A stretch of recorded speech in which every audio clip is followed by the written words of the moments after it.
જેમ જેમ આવે ને મુઠ્ઠી ટાઈટ થતી જાય. અને તમે કોઈ વસ્તુ હાથ ન જાઓ, તમે ટાઈટ કરી રાખો, ટાઈટ કરી રાખો, આમને ટાઈટ કર્યા જાઓ, કર્યા રાખો, પછી શું થાય? આ બધા હાંધા દુખે ને. પછી આ પૈસાવાળા એટલે હેરાન થાય છે. હા, કસકસાવીને પછી મને આ દુખે છે, મને આ દુખે છે, મને આ થાય, તે થાય, થાય જ ને, પકડ્યું જ છે એ રીતે. શું થાય? ગોળ અંધારે ખાવ કે અજવાળે ખાવ, ગળ્યો લાગે ને લાગે. ગાળ્યો દેતા દેતા ખાવ કે દાંત કાઢતા કાઢતા ખાવ, ગોળ ગળ્યો લાગે ને લાગે. અરે જીભ મમળાવીને ખાવ, વાલથી ખાવ કે દાંત ભરાવીને ખાઈ જાઓ, પણ ગોળ ગળ્યો લાગે ને લાગે. કોઈ પ્રેમથી મોઢામાં આવે કે ઘા કરીને મોઢામાં નાખે તોય ગોળ ગળ્યો લાગે ને લાગે. અરે ગોળ સોનાની વીટી જેવો હોય કે કાળો કીટોડા જેવો હોય, ગળ્યો લાગે ને લાગે. દેખતો માણસ ખાય, બે આંખે આંધળો ખાય તો ગોળ ગળ્યો લાગે ને લાગે. ભગવાનનું નામ એવી રીતે મીઠું લાગે ને લાગે.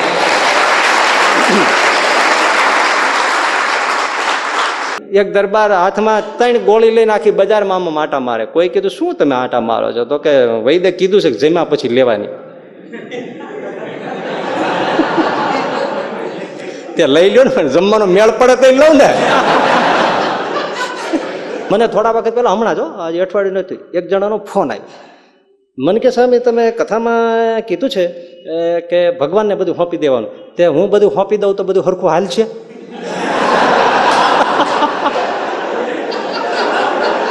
રિયલ હો, હા ફોન આવ્યો. હવે મેં મનમાં એવા દાંત આવે, એટલે સોંપવાનું હોય તો મારે હલાવવાનું છે કઈ? આ તો જાણે મને દેતો હોય. હું ભગવાન છું કઈ? હું તો ભગવાનનું માણસ છું, હું ભગવાન થોડો છું. અરે તારે જેને સોંપવું છે એની ડાયરેક્ટ વાત કરી લે ને. છાતી હોય તો કે હું આ પોટલું નાખું છું, મરદ થાય છે તું. હું તો જેવો એવો છું, પણ તું ખાનદાન થાય છે. હા, પોટલું એની આગળ નાખવાનું, અને નાખ્યા પછી થાશે કે નહીં એમ હોય? એ નાખ્યું કેવાય? એ નાખ્યું કેવાય? એ પોટલું નાખ્યું, છેડો પતંગ માં રાખ્યો. હા, પોટલું નાખ્યું કે છેડો એને પાસે એવું લાગે તો છેડો લઈને પોટલું ખેંચી લેવાનું. આ તો ચાલાકી કહેવાય યાર. પોટલું નાખ્યું એટલે નાખ્યું, ગોળો ને ગોફણ બે, તારે સાચું સાચું. હાથીને આરો, દેડકાને ગારો, આપે દ્વારકા વાળો, બધું ભગવાન કરે છે. જીવ માનીને બેઠો છે કે આ બધું હું કરું છું. એક બ્રાહ્મણ પરિવાર, ને એને ત્યાં એક દીકરાનો જન્મ થયો, અને બ્રાહ્મણ જોગું નામ પાડ્યું બાલકૃષ્ણ. વૈષ્ણવ વિચારધારા, બાલકૃષ્ણ નામ પાડ્યું. છોકરો 2 વર્ષનો થયો, અને એ છોકરાના બાપ જીવલેણ માંદગીમાં બીમાર પડ્યા. ઘરમાં સંપત્તિ ખરી, ઘરેણા રોકડ આ બધું ખરું. એટલે એ છોકરાના બાપની ઔષધિ કરાવવામાં પૈસા તો ખૂટી ગયા, ઘર વખરી વેચાઈ ગઈ, ઘરેણા ગાંઠું વેચાઈ ગયું, સાવ દરિદ્રતા આવી ગઈ. કોઈ પણ રીતે દવા કરીને સાજા કરવાની તમન્ના તો ગ્રસ્તને હોય જ. ઘરવાળી હતા ને એને પોતાના ઘરેણા માત્ર વેચી નાખ્યા ઔષધમાં, બધું ખર્ચાઈ ગયું, છેવટી બચ્યા નહીં, અને એનું અવસાન થયું. આ બિચારો નાનું બાળક, એની મા ઉપર જવાબદારી આવી. એની વૃદ્ધ દાદી, 3 પરિવારમાં રહ્યા. છોકરાની જવાબદારી, ઘરની જવાબદારી ઓલી છોકરાની મમ્મી ઉપર જ આવી. એ ઘરના કચરા પોતા કરે, કોઈ અનાજ દળણા કરે, કોઈ વાસણ કુસણ માંજે, એ બધા કામકાજ કરે, છોકરાને મોટો કરે. હવે જે જવાબદારી છે એ તો કરવી જ પડે. એના પિતા તો 2-2.5 વર્ષનો છોકરો મૂકીને જતા રહ્યા. ઘરના કામ કરે, છોકરાને ધીમે ધીમે મોટો કરે.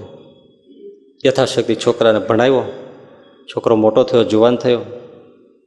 પણ માં રાત દિવસ મજૂરી આવું બધું કરતી હોય, એટલે સહેજે જ છોકરા જુવાન હોય તો એને થાય કે માં કાળી મજૂરી કરે છે તો હું ભણવામાં ક્યાં સુધી તૂટું, પાછી પાત્ર નોકરીમાં લાગી જાઉં જેથી માને સહાય થવાય. એટલે પોસ્ટ ઓફિસમાં પટાવાળા તરીકે નોકરી લઈ લીધી. એ દરમિયાન એના લગ્ન પણ થયા.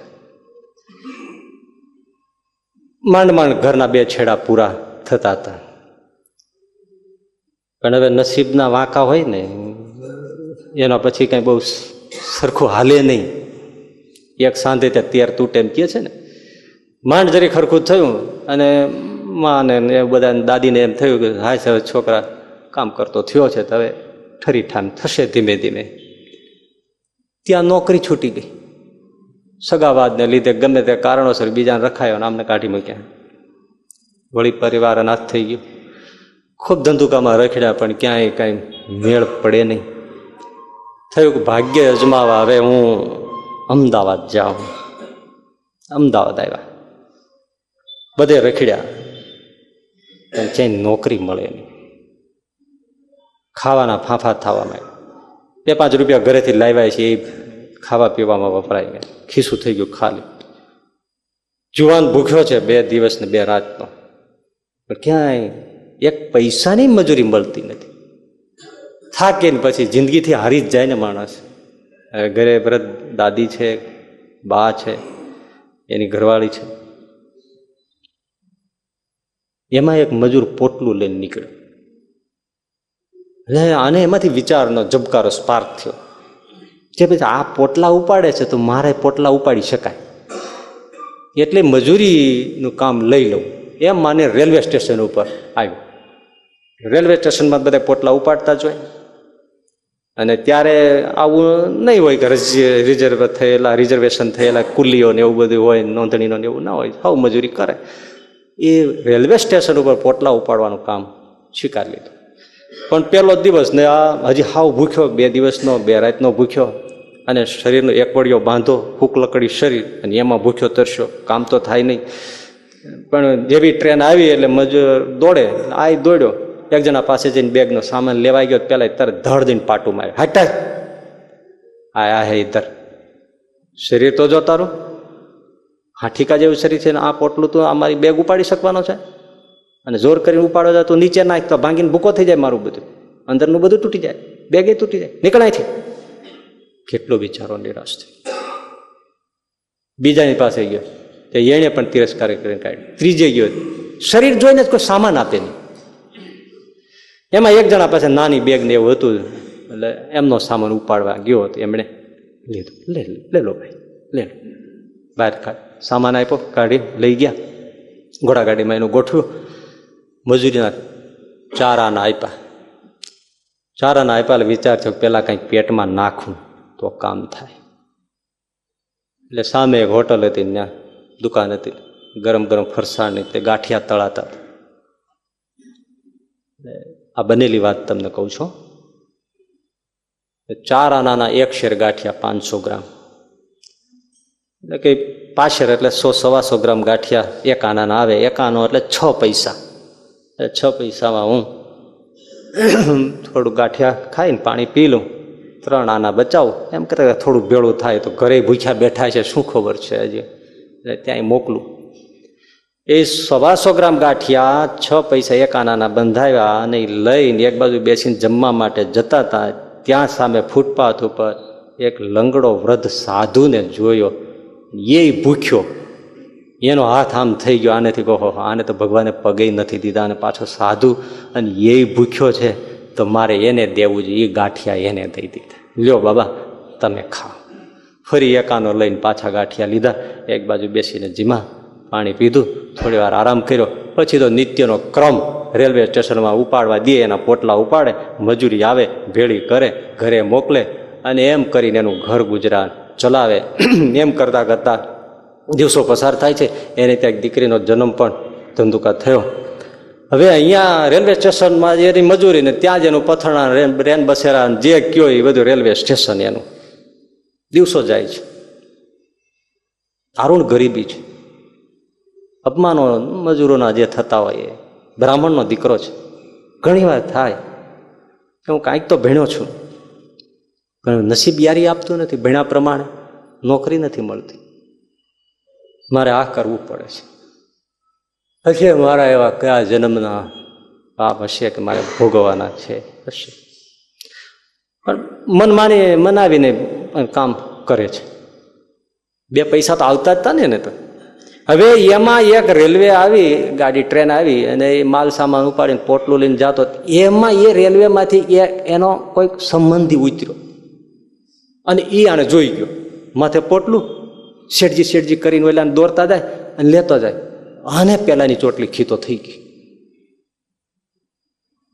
તું આપણા કુળનો થઈ અને રેલવે મજૂરી કરે, અહીંયા પોટલા ઉપાડવા, અમારે નીચું જોવા જેવું થાય છે. આ તું મૂકી જ દે કામ. અરે બાપા હા મૂકી દઉં તો અમારું ઘર પરિવાર હું ખાવ છું. ના, એ તું આ કામ તારે જે કરવું એ બીજું કર, પણ તું આ મજૂરી તો કરે જ. રેલવે ઉપર પોટલા તો નહીં, આ આપણો ધંધો જ નહીં, આપણે બ્રાહ્મણનું કુળ, તારે લીધે અમારે કાલે સવારે હેઠું જોવાનું થાય, અમારે મોઢું દેખાડવું હું. પણ એ એમ નથી કહેતો કે તું આ મૂકી દે ને મારી ભેળો આવી, તું આ મજૂરી કરે તો અમારે લોકમાં શું મોઢું દેખાડવું. રેલવેમાં તો નહીં, તું મારી યાર બહાર નીકળ, ધક્કા મારીને રેલવેમાં બહાર કાઢ્યો સ્ટેશનમાંથી, કે તારે જે કરવું એ બીજું કર, અમારે શું દેખાડવું. તો આ એટલો સાલસ માણસ, એને એમ ન કીધું ભાઈ તમારે મોઢું નથી દેખાડવા જેવું તો મને કંઈક મજૂરી આપો ને સારી. એની ખાનદાની બોલવા ન દે ને. હશે બાપા રેલવેમાં કુલીમાં કામ કરતો તો કઢાઈ નાખ્યો. હવે આ તો પાછું ઉપર આપને નીચે ધરતી થઈ ગઈ. હવે ક્યાં જવું, ન્યા કામ કરું તો કુટુંબીઓ નડે. વળી આકાશ સામે જુએ કે આ શું માંડી છે. હશે હવે નોકરી ગોતે, ક્યાં મળે. એમ કરતા કરતા એક વૈદરાજને ત્યાં ખબર પડી કે ઓસડિયા ખાંડવા વાળો કોઈ નથી, એમાં રહી ગયા. મહિને 20 રૂપિયા, સારું હાલો એટલામાં ઘર ગુજારો તો બધું નીકળશે. આખો દિવસ મોટા મોટા ખાંડણિયામાં મોટા મોટા સાંભેલા લઈને એ ઔષધો કૂટે ને ખાંડે ને આ બધું કરી આપે. 1 મહિનો પૂરો થયો એટલે વૈદને કીધું વૈદજી મહિનો પૂરો થઈ ગયો, પગાર આપો. ઘરે મારી ઘરવાળી, મારી વૃદ્ધ દાદી, મારા બા બધા બેઠા છે, એક દીકરી છે, એ બધાને લાલન પોષણ કરવા માટે બ્રાહ્મણનો દીકરો છું, મોકલવું પડશે. હા મને કાંઈક આપી દો. અત્યારે સગવડ નથી, સગવડ થાય તે આપશું. અને તો માથે વીજળી પડે એવું થઈ ગયું. એ 2 દાડા વહી ગયા. કીધું શેઠજી પણ ઘરે પરિવાર ભૂખ્યો બેઠો હોય છે. હા તે હું અહીંયા ખાયણું નાખી છે રૂપિયાની. અરે બાપા હું તો મારે મજૂરી ના માગું. હા તે મજૂરી ના થાય તઈ દઈએ, અમારી ગરજે નથી આવ્યા, તમારી ગરજે આવ્યા છો. શું બોલે. એટલે બહુ સારો સંસ્કારી માણસ હશે, અને પેટીમાં કોઈ ગુમાસ્તો કોઈ છે. એમણે કીધું પણ શેઠજી વૈદરાજજી બિચારાને એને મજૂરી ના માગે છે, આપી દો ને. થાય તો દઈએ, એને ગરજે આવ્યો છે, ન રહેવું હોય તો હાલી નીકળે. બીજી ઘણી જગ્યાએ નોકરીઓ મળે છે, જાય એને જ્યાં જવું હોય ત્યાં. ઓલો કઈ હાલી નીકળશે, પણ એનું થયું એટલું આપી દો, હાલી નીકળશે.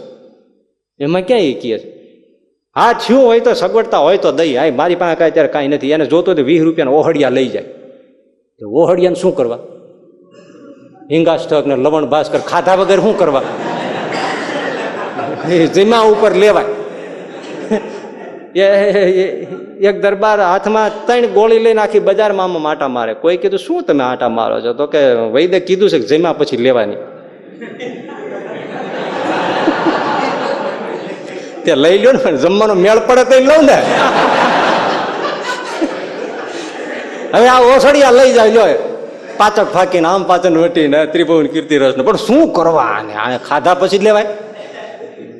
ઓહડિયા જોતા જ 20 રૂપિયા લઈ જાય, બાકી કાંઈ નહીં. પહેરેલે કપડે કાઢી નિરાશ થઈને જુવાન પાછો રોડ ઉપર આવી ગયો. અરે રે 1 મહિનો મજૂરી કરી, હકનું કોઈ આપતું નથી. હું ક્યાં જન્મના ભોગવું છું. વળી કામ ગોતવા માંડ્યું. એમાં લોકશક્તિ કરીને પ્રેસ હતો, એ પ્રેસમાં નોકરી મળી. મહિને 28 રૂપિયા. સારું હાલો ભગવાને મોડું તો અહીંયા આપ્યું તો ખરું. એમાં કામે લાગ્યા. જીવનો ખાનદાન એટલે મજૂરી કરે એટલે વેતન કરતા 3 ગણું કામ કરે, ઘરનું માનીને કામ કરે. બધા પાછા હા સારા હોય તો કદર કરે, બાકી તો શોષણ કરે લોકો બધા એવા છે. એ તો તમે જાણો છો ને, સંબંધીઓમાં એવું હોય છે કે કામ કરે, હારા હારા હરિભગત કહેવાતા હોય, પછી કોઈ પણ સંપ્રદાયના હરિભક્તો કહેવાતા હોય. એ બિચારા એવા ગરીબ હોય, અણસમજુ હોય તો એનો ગેરલાભ જ ઉઠાવે. લાખો કમાતા હોય પણ એને 5 રૂપિયા આમ સરખી રીતે આપી શકે એવા ઘણા નથી હોતા. તો મખી ચૂસ આપણને એમ થાય કે ભગવાન આને શું કામ મૂડી દેતા છે, આને રોડ ઉપર નાખવા જોઈએ. પણ એની હારે કામ કરતા હોય બિચારા, બે વખાના માર્યા કામ કરતા હોય, એનું શોષણ જ કરે. અને ઓલાને બિચારાને ક્યાંય હવે પેટ પડ્યું છે, કાંઈક તો કરવું પડે. અપમાનો કરે, ઓછું આપે, આપવું હોય તો આપે, ન આપે, અને 3 ગણું કામ કરાવે. હા, હું તો એટલી હાથ જોડીને વિનંતી કરું કે ઇન્સાનની કદર કરજો, ઇન્સાનની કદર કરજો જેની પાસે. એટલે શ્રીજી મહારાજ કેવો ભગવાન દયાળુ છે, શિક્ષાપત્રીમાં લખ્યું જેની જેટલી મજૂરી ઠેરાવી હોય એટલી અવશ્ય આપી જ દેવી. આવો ભગવાન ક્યાંથી, એટલું આપી જ દેવાનું, એમાં વધતું ઓછું નહીં કરવાનું. બોલો, આ નોંધ કોને હુજે કે જેટલું ઠરાવ્યું હોય જેનું મૂલ્ય એનું એટલે આપી જ દેવાનું. હા, તો ઠરાવ્યું હોય અને છેલ્લે એમાં કાપે, હવે કાંઈક ઓછું કરે. કામ કરાવી લીધું પછી તો પેલા કેવું હતું ને, સત્સંગી આ ન કરાય. ખાનદાની હોય ને ભગવાને આપ્યું હોય ને તો 5 વધારે દેજો. દુનિયા રાજી થાય કે ન થાય, દેશોએ તો રાજી, લેનારો તો રાજી થશે, પણ ઉપરવાળો ઠાકોર બહુ રાજી થશે. અને આખરે તો એ જ જોઈએ છે ને ભાઈ, લઈને રાજી ન થતા દઈને રાજી થાજો. આ સૂત્ર રાખજો, લઈને નહીં, દઈને રાજી થાય. પણ એ પૈસો એવો છે ને, એ નથી છૂટતો. જેમ જેમ આવે ને મુઠ્ઠી ટાઈટ થતી જાય. અને તમે કોઈ વસ્તુ હાથ ન જાઓ, તમે ટાઈટ કરી રાખો, અમને ટાઈટ કર્યા જાઓ, કર્યા રાખો, પછી શું થાય? આ બધા હાંધા દુખે ને, પછી આ પૈસાવાળા એટલે હેરાન થાય છે. હા, કસકસાવીને પછી મને આ દુખે છે, મને આ દુખે છે, મને આ થાય, તે થાય. થાય જ ને, પકડ્યું જ છે એવી રીતે. શું થાય? લોકશક્તિ પ્રેસમાં રહ્યા, કામ કરે દિલ દઈને, 28 રૂપિયા મહિને પગાર, વ્યવસ્થિત રીતે કામ ચાલે છે. નિરાશ છે કે ચાલો હવે ઘરનું બધું ધીમે ધીમે ઠરીઠામ થઈને ચાલશે. એમાં એ વખતે આઝાદીની લડતનું ચાલે. ત્યાં લોકશક્તિના પ્રેસના જે માલિક હતો એને અંગ્રેજ વિરુદ્ધ એક પત્રિકા છાપી અને અંગ્રેજોની દરેડ પડી, પ્રેસને માર્યું તાળું, પ્રેસ પીડ્યો બંધ, યુવાન આવી ગયો રોડ ઉપર. કે હું જ્યાં જાઉં ત્યાં મારા કર્મના વાંકા તે વાળંદની કોથળીમાંથી કઈડ્યા. વાળંદની કોથળીમાં શું લેવા બેઠો હોય, ન્યા વીછી હાપ બેઠો. બોલો, વાળંદની કોથળીમાં શું હોય? હવે ન્યા હાથ નાખ્યો, ત્યાંથી ટચ કર્યો. કર્મના વાંકા તે કોથળીમાંથી કઈડ્યા, એટલે એ કહેવત પડે. તે લોકશક્તિ પ્રેસ જ બંધ પીડ્યો. આ રોડ ઉપર પાછા આવી ગયા. હવે વિચાર કરે કે હવે ક્યાં જાવ, ઘરે મોઢું દેખાડવા જેવું નહીં. મારી વાહ યાદ કરે રાખતી હોય, દીકરી છે ઘરવાળી યાદ કરે, મારી વૃદ્ધ દાદી છે એને એમ હોય કે હું સારું જોઈને મરું. ઓહો, મારું કોઈ નસીબ યારી આપતું નથી. શું કરું? વળી અમદાવાદમાં રખડે છે. એમાં એમજી શાહ કરીને એક પ્રેસનો માલિક બીજો હતો. પ્રેસનું કામ થોડું ફાવ્યું ને એટલે પ્રેસ ગોતે. એમાં એમજી શાહ કરીને માણસ ને એનો પોતાનો પ્રેસ, એનો કોન્ટેક્ટ થયો, એમણે રાખ્યો. અરે પણ એમજી શાહનો સ્વભાવ બહુ સારો, દયાળુ. એટલે કે તાર ઘરની જેમ તમે તાર કામ કરે, પૈસાની ચિંતા નહીં કરવી, આવું ઉદાર માણસ. પણ એમજી શાહને પૈસો ખરો ને એટલે સિગરેટ બીડીનું ધોમ વ્યસન અને ચાય પાણી, ચા ને સિગરેટ, ચા ને બીડી, ચા ને સિગરેટ, ચા ને બીડી. અને પ્રેસનું કામ, હવે 2 મેગેઝિન કાઢે, લલિતા ને વીણા, એ 2 મેગેઝિનનું કામ ચાલે. અને આ જુવાન દિલ દિન કામ કરે, રાત દી જોવે નહીં, એક વળિયો બાંધો. અને શેઠનો આવો સ્વભાવ, અને એનો પાછો એટલો મનમાં ભાવ, અને ઘરની જેમ કામ કરે, તૂટી જાય, રાત ઉજાગરા. શેઠ તો દિલના ઉદાર, તે સિગરેટને પેકેટ આપતા જાય, ચા નહીં આપતું, બધી વ્યવસ્થા કરતા જાય. ઊંઘ જાય, જ્યાં જયું હોય ત્યાં કાંકરિયાને પાડે, પણ એ ચા પીતા જાય, સિગરેટ ફૂંકતા જાય, અને આ 2 મેગેઝિનનું કામ બધું કરતા જાય. વ્યસન, ઉજાગરા, ચા અને મહેનત, એક વળિયો બાંધો. તૂટી જાય એટલું જોવાને કામ કર્યું.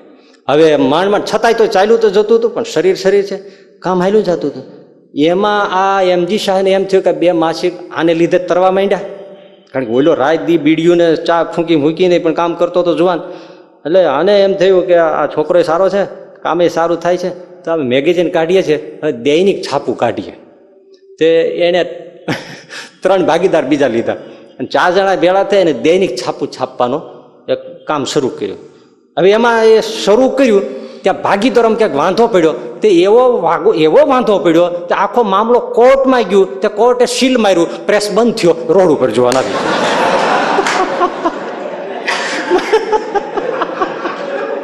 એક આ નગદ વાત છે તમને, એટલે આમાંથી ઘણું બધું તમને જાણવા મળશે કે આ કર્મના વાંકા હોય ને શું થાય એમ. હા, બધા ધ્યાનથી સાંભળજો બાપલો, આ બધું થતું હોય ને ત્યારે આવું જ થાય. જ્યાં જાય ત્યાં બોલો. તે ઈ પ્રેસ બંધ પડ્યો. પણ ઓલા એમજી શાહનો સ્વભાવ સારો, એટલે એ ચિંતામાં માળો કરવું શું. અને આની યારે હેદભાવ મળી ગયા, એટલે આની યારે બેસે, હોટલમાં બેસે, જ્યાં બોલાવે બેસે, એ વળી ચા પાણી કરાવે, બીડી સિગરેટ આપે, એ ફૂંકે, અને શું કરવું એની વાટાઘાટો કરે. આ જુવાન પાછો આમ ડાયો ડમરો, એટલે બધી વાતચીતમાં એ બધી સલાહ સહકાર આપે. એમજી શાહને તો આત્મહત્યા કરવાનો વિચાર આવી ગયો. તો આ જુવાને કીધું, બાલકૃષ્ણ જુવાન જે હતો ને, એમણે કે મરાય નહીં શેઠ, આપણે બે ક્યાંક રસ્તો કાઢશું. એમ મરાતા છે, કંટાળાતા છે શેઠ, તમે એટલામાં ભાંગી ગયા, મારી કથા તમને કહું તો તમને હું મારી તો વાત તમને કરતો જ નથી. અને તમે આટલું થયું ત્યાં ભલા માણસ ચા પીવો ને બીડી પીવો લેર કરો ને. પણ આને કઈ બીજી મજૂરી તો રહી નહીં, એટલે ફરીથી પછી વડીલોની એસી તૈસી કરી અને રેલવે સ્ટેશન ઉપર પોટલા ઉપાડવા માંડ્યા. કરવું જ પડે, એ કામ કરે અને નવરા પડે. શેઠ બોલાવે ત્યારે વળી પાછા કોઈ હોટલમાં બેસે, ચા બીડીયું ફૂકે, કાંઈક વાટાઘાટો કરે, કાંઈ રસ્તો નીકળે, એના માટે બે મસલો તો કરે. પણ એક તો શરીર એવું ઉજાગરા કામ પણ ઘણા વખત કર્યું. રેલવે સ્ટેશનમાં પોટલા ઉપાડવાના અને સાથે બીડી સિગરેટ ને ચા ફૂંકવાના. તે બીમારી કાંઈક જણાણી, તાવ જણાણો, કફ શરદી મંડી લાગવા. એટલે પછી આને એમ થયું કે હું કોઈ વૈદ ડૉક્ટરને બતાવું. શરીર હાવ હાડકો ગળતા જાય છે, તો કાંઈક વૈદની પાસે દવા તો લઉં, શું છે એમ. એટલે યા જુવાન બાલકૃષ્ણ એ ડૉક્ટરને બતાવવા ગયા. ડૉક્ટર કીધું આવો સુઈ જાઓ. સુતા નામ જઈને જોયું, અરે તારી ભલી થાય, કેટલા વર્ષ થયા? તો કે 30. બીડીયું બહુ ફૂકી છે. હા બાપા, બીડીયું સિગરેટ તો બહુ ફૂકી, ચાય બહુ ઢીચા છે. હા, એ તો બધા બહુ ઢીચા, શરીર તોડી નાખ્યું છે. એ વાત હા સાચી છે. તને 3rd સ્ટેજમાં ક્ષય ટીબી છે, 6 મહિનાનો મહેમાન છો. કહેતો અત્યારથી ડેથ સર્ટિફિકેટ લખી દઉં. આને તો ચક્કર આવ્યા, પડતા પડતા રહી ગયા. સામે પત્ની દેખાય, એની દીકરી દેખાય, વૃદ્ધ માં દેખાય, દાદી દેખાય. અરા એ વખતે ઈલાજ નહોતા ક્ષયના ટીબીના, કોઈ ઈલાજ ન થાય, મરવાનું નક્કી. કોઈ લોકો ડેથ સર્ટિફિકેટ લખી દો, 6 મહિના છે, હવે ઉપર નિવાસ છે. હવે આવ્યા, હવે શું કરવાનું? પણ તારે હવે આ તારું થોડુંક તને થોડુંક રાહત રહે એટલા માટે આ ઔષધના પડીકા આપું છું, લે તારા મન રાજી રાખવા માટે. પણ હવે નક્કી રાખજે 6 મહિનાથી તું વધારે મહેમાન નથી. વહેલો આવ્યો હોત તો તને હું કાંઈક વળી ટેકો કરી દેત. પણ આ તો બાપા 3જા સ્ટેજમાં પહોંચી ગયું છે, અને 30 વર્ષની ઉંમર, અને તે કંઈ ચા બેડી સિગરેટ ને મજૂરી કરવામાં બાકી રાખ્યું નથી. તો કે વખાના માર્યા મારે બધું કરવું પડ્યું છે. આંખમાં બોર જેવડા આંસુ આવી ગયા. ડૉક્ટર તો બીજું શું કહે, હાથમાં દવાનો પડો, હાલ્યો જાય છે ઘર તરફ. આ જુવાન 30 વર્ષની ઉંમર, સામે માં, દાદી, દીકરી, ઘરવાળા બધા ચહેરા દેખાય છે. બાપ તો ક્યારે વ્યાઈ ગયા એ એને યાદ નથી. આ બધા ચહેરા તરવરે, આંખમાં બોર જેવડા આંસુ, હાથમાં દવાનો પડો, અનહદ દુઃખ છે. હા, મોત સામે આવી ગયું. શું કરવું કાંઈ સૂઝતું નથી. ઘરે જાઓ, જાણ કરું, જો જાણ કરીશ તો વજ્રાઘાત થશે ઘરવાળીને બાને. કોણ એ માને ચાલ્યા જાય છે. એમાં વચ્ચે કામનાથ મહાદેવ મંદિર આવ્યું છે, જેમ હાથ જોડાઈ જાય, હાથ જોડાય ત્યાં જ્યાં જોયું ત્યાં ઈશ્વરલાલ શાસ્ત્રી કથા કરે. વિદ્વાન માણસ, પ્રભુ ભક્ત હૃદય, ભાવથી ભાગવતની કથા કરે. હાથ થોડા ઊભા રહી ગયા, અને એ જ વખતે કથામાં આવ્યું. ઈશ્વરલાલ શાસ્ત્રી બોલ્યા, રામ નામ કી ઔષધિ ખરી નીત સે જો ખાય, અંગ પીડા વાધે નહીં, ભવરોગ સમૂળો જાય. નામ સમો વડકો નહીં, જપ તપ તીરથ જો, નામે પાતક છૂટીએ અને નામે નાસે રો. ભગવાનના નામ છે ને એ પરમ ઔષધિ છે. ભગવાનના નામનો જપ કરે તો ભવ રોગ તો મટી જાય, પણ શરીરના રોગે દરિયા પાર નીકળી જાય. માટે હે ભાઈઓ, હે બહેનો, હે સજ્જનો, હે સનારીઓ, ભગવાનના નામનું સ્મરણ કરજો. એ દુઃખમાં એ જ સહારો છે. અને આ જુવાન સાંભળે છે, રામ નામ કી ઔષધિ ખરી નીત છે સો ખાય. પેલા વિશ્વાસ રાખો ને ભગવાનનું નામ જપ કરો. પણ માણસને જેટલો 5 રૂપિયાના તાળામાં વિશ્વાસ છે એટલો ભગવાનના નામમાં વિશ્વાસ નથી. 5 રૂપિયાનું તાળું વાંચ્યું હોય તેમ થાય તાળું વાંચ્યું છે ને, ચિંતા નથી. એટલોય વિશ્વાસ કોઈને ભગવાનના, ઈશ્વરલાલ શાસ્ત્રી કહે છે, એટલોય કોઈને ભગવાનના નામમાં વિશ્વાસ નથી કે ભગવાનનું નામ જપી તો મારો રોગ શરીરનોય કાઢશે અને ભવ રોગે કાઢશે. પણ જો કોઈ વિશ્વાસથી ખાય, ખરી નીત છે જો ખાય, તો અંગ પીડા વાધે નહીં, ભવ રોગ સમૂળો જાય. અહીંયા લાગી ગયો વેણ. તાળા જેટલોય વિશ્વાસ નહીં, અને મારે અત્યારે બીજું છે શું? ભવ રોગ તો મારે કાંઈ મટાડવો નથી, પણ આ રોગ મટે તો હા, તો હું શા માટે રામ નામ જપ ના કરું, ભજન ના કરું? વૈષ્ણવી સંસ્કાર મનમાં થઈ ગયું. મનોમન ઈશ્વરલાલ શાસ્ત્રી આપણો ગુરુ, અને આજથી ભગવાનનું કૃષ્ણનું હે કૃષ્ણ એ આપણો જપ કરી જોઈએ. જાતું તો કાંઈ નથી, બસ શાસ્ત્રી બાપાએ કીધું છે, મનોમન ગુરુ ધાર્યા છે, શિવ જેવું મંદિર છે, ભાગવત જેવી કથા છે, અને મારા જેવો રોગ એવો બીજા કોને રોગ છે? કરવા દો નામ જપ. હરે કૃષ્ણ જપ કરે છે ભાઈ. મોકો મળી જાય બેસી જપ કરે. પણ જપ છે ને ભાઈ, ગોળ અંધારે ખાવ કે અજવાળે ખાવ, ગળ્યો લાગે ને લાગે. ગાળ્યો દેતા ખાવ કે દાંત કાઢતા ખાવ, ગોળ ગળ્યો લાગે ને લાગે. અરે જીભ મમળાવીને ખાવ, વાલથી ખાવ કે દાંત ભરાવીને ખાઈ જાઓ, પણ ગોળ ગળ્યો લાગે ને લાગે. કોઈ પ્રેમથી મોઢામાં આવે કે ઘા કરીને મોઢામાં નાખે તોય ગોળ ગળ્યો લાગે ને લાગે. અરે ગોળ સોનાની વીટી જેવો હોય કે કાળો કીટોડા જેવો હોય, ગળ્યો લાગે ને લાગે. દેખતો માણસ ખાય, 2 આંખે આંધળો ખાય તો ગોળ ગળ્યો લાગે ને લાગે. ભગવાનનું નામ એવી રીતે મીઠું લાગે ને લાગે.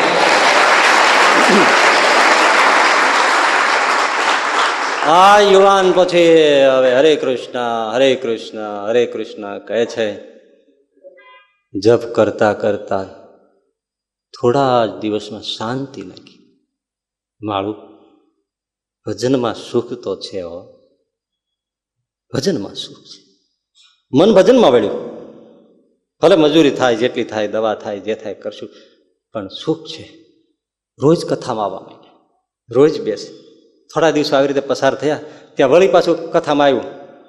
હું કરું એ જય જ્ઞાનતા. આ શકટનો ભાર જેમ શ્વાન તાણે, સૃષ્ટિ મંડાણ છે સર્વ એણી પેરે. એ તો જોગી જોગેશ્વરા કોક જાણે. હું કરું એ જ અજ્ઞાનતા. બળદગાડાની નીચે કૂતરું હાલ્યું જતું હોય તો કૂતરાને એમ થાય કે આ બળદગાડું હું ઉપાડું છું. હકીકતમાં તો બળદ ઉપાડતા હોય. એમ શાસ્ત્રી કે છે ઈશ્વરલાલ કે આખો સંસાર જીવ પ્રાણી માત્ર નહીં, નાના કીટ ભૃંગનું પણ હાથીને હારો, દેડકાને ગારો, આપે દ્વારકા વાળો બધું ભગવાન કરે છે. જીવ માનીને બેઠો છે કે આ બધું હું કરું છું.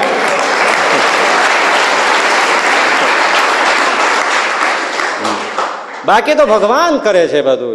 એ આખી સૃષ્ટિ ચલાવે છે. ઝાડ પાનને લીલાછમ રાખે છે તો જેને મનખ્યો દેહ મનુષ્યનો દીધો એને લીલોછમ ન રાખે. પણ હવે માણસને એમ છે કે હું કરું તો જ થાય, હું જ બાળ બચ્ચા હાચું, હું જ ઘર સંસાર હાચું. એટલે આ મૂર્ખામી કરો માં, અને નરસિંહ મહેતાના વેણમાં વિશ્વાસ રાખો, અને તમારું ચિંતાનું પોટલું દામોદરના ખોળામાં ઘા કરી દ્યો ને, અને હવામાન રૂની તળાઈમાં જઈને હોઈ જાઓ પગ ભરાવી. શાસ્ત્રી કહે છે ઈશ્વરલાલ, હું નથી કહેતો.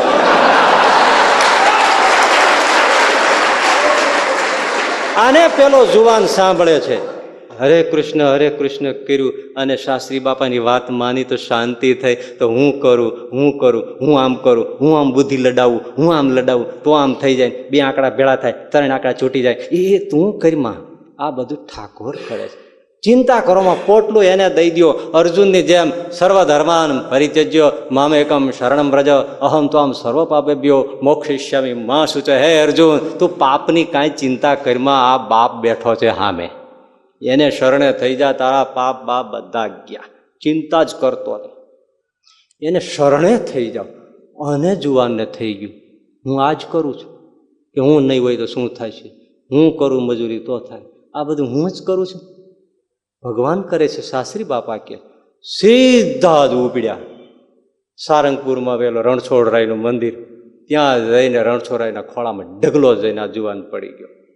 હે દ્વારિકાનાથ, હે રણછોડરાય, સાંભળજે હો પ્રભુ, આજ તારે શરણે આવ્યો છું. હું જેવો છું એવો, તું મારો બાપ છો ને હું તારો દીકરો છું. આજથી મારું પોટલું તું સંભાળજે. હવે ચિંતા કરે બીજું. વિચાર કરો, એને કઈ ભાતીની શરણાગતિ લઈ લીધી. ચિંતા કરે એ હવે બીજો.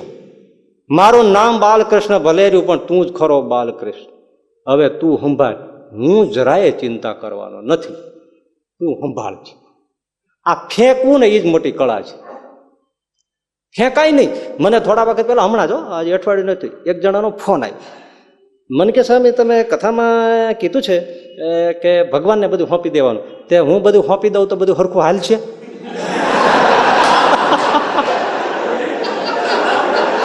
રિયલ હો, હા ફોન આવ્યો.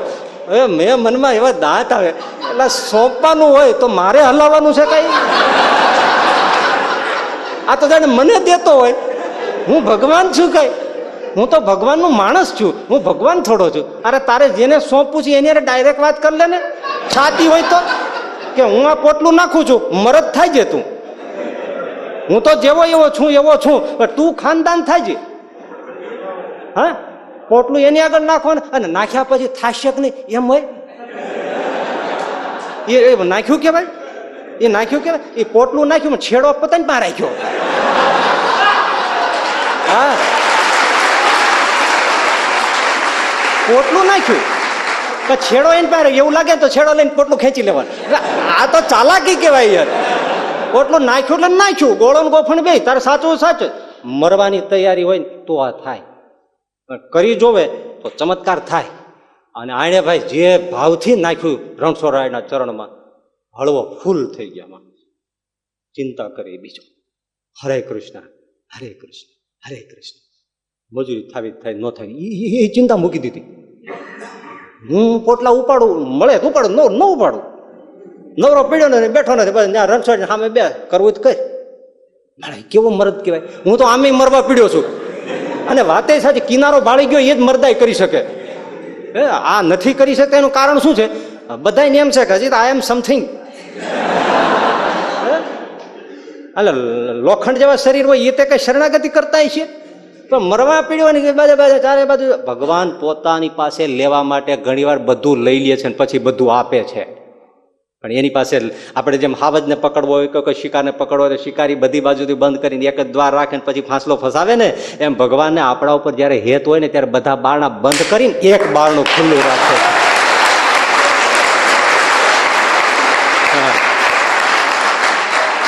આના બધા બારણા બંધ કર્યા હતા અને પછી દામોદર ને રણછોડરાયને શરણે આવ્યો. એ 2-3 ખુલી ગયા તો ના આવત. આવ્યાને પોટલું સોંપી દીધું, બેસીને ભજન કરે. પણ ભાઈ ચમત્કાર, પોટલું ફેંક્યું, આ કોઈનો ભાર ન રાખે મુરારી, વ્યાજ સહિત આપે ગિરધારી.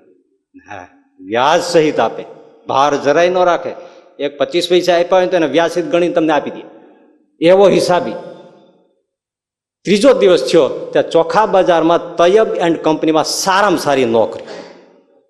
આ જુવાન ક્યાંય ગોતવા જતો નથી, કોઈને પૂછતો નથી, પૂછે તો કાન દેતો નથી, અને સામેથી ગોતતો આવ્યો. તૈયબ એન્ડ કંપનીમાં તમારે નોકરીમાં રહેવું હોય તો હેન્ડો હાથ પકડીને લઈ ગયો. હા, એને કર્યું તો જાઓ, હું કોઈને પૂછવાનો નથી. ત્રીજે દિવસે આને થઈ ગયો કે ખરેખર મારું પોટલું ઠાકોરજીએ સંભાળી લીધું છે. નોકરી સારામાં સારી ચોખા બજારમાં તૈયબ એન્ડ કંપનીમાં મળી ગઈ. કામકાજ કરે, દિલ દિન કરે, નવરો પડ્યો નથી, રણછોડરાયની સામે બેસી જાય કે આ આવ્યો માગણ, જો આ બેઠો સામે, તું ભૂલી ન જા કે વયો ગયો, આ બેઠો અહીંયા જ છું, ક્યાંય ગયો નથી. હા, તને એમ નજરમાં નિહળી ન જાવ એમ બેઠા બેઠા ભજન કરે. ભાઈ ભજનનો એવો રઢ લાગ્યો, એવો રસ લાગ્યો, એવો સ્વાદ લાગ્યો. થોડા દાડા થયા ને રોગ ક્યાંય ગયો, ક્ષય થર્ડ સ્ટેજનો, વગર દવાઈ. હા, ક્યાંય ગયો, જુવાનને ખબર ન પડે. અને લાલ રાતે રાણ જેવું શરીર થવા માંડ્યું, શરીરનું વજન વધવા માંડ્યું. આ કહેલા એ શાસ્ત્રી બાપાની સાવ સાચી વાત છે. વગર દવે, વગર ઓહળીએ, પૈસાનો ખર્ચ વગર, કાંઈ નહીં. હાવ સારું, તાવ વહી ગયો, ઉધરના ઠંકા વહી ગયા, કફ વહી ગયો, શરીર મેળ્યું લાલ તમારે ખજૂરની પેચી જેવું થવા, નોકરી સારામાં સારી, પૈસો મીંડ્યો આવે, તબિયત સારામાં સારી, ખવાય સારું, ભાવે સારું, મળે સારું. હા, તો બહુ સારામાં સારું થઈ ગયું. વાહ. પછી આજુબાજુ કઈ ભજન મંડળી બેસતી હોય એ રાતે એમાં જાય, રાગ સારો, ભજન ગાય, લોકો ઝીલે. સામેથી ઓફર આવે, બાલકૃષ્ણ તું જ ગવડાય. અને બાલકૃષ્ણ જુવાન ઊભો થઈ, હાથમાં કીર્તાલ રહી અને કીર્તન કરે. પણ એમ કરતા કરતા કરતા પોતામાં છુપાયેલો ભાવ એ કવિતા રૂપે વહેવા માંડ્યો. પોતે જ કીર્તનો બનાવવા માંડ્યા અને પોતાના બનાવેલા કીર્તનો પછી ગવડાવે અને એના ઉપર થોડી વ્યાખ્યા આપે. લોકોને ભાવ રસ પડે કે તમે જ કીર્તન કરાવો, તમે જ ઊભા ઊભા થઈને નાચ નચાવો, અને કૃષ્ણની તમે ઉપદેશ આપો અને કીર્તનો રચો ને ગાઓ. અને ગવડાવવા માંડ્યા, લોકો ઝીલવા માંડ્યા, કથા સાંભળવા માંડ્યા. જોત જોતામાં આખા ગુજરાતમાં એ પંકાઈ ગયો. અને એ બીજો કોઈ નહીં, પુનિત મહારાજ પોતે.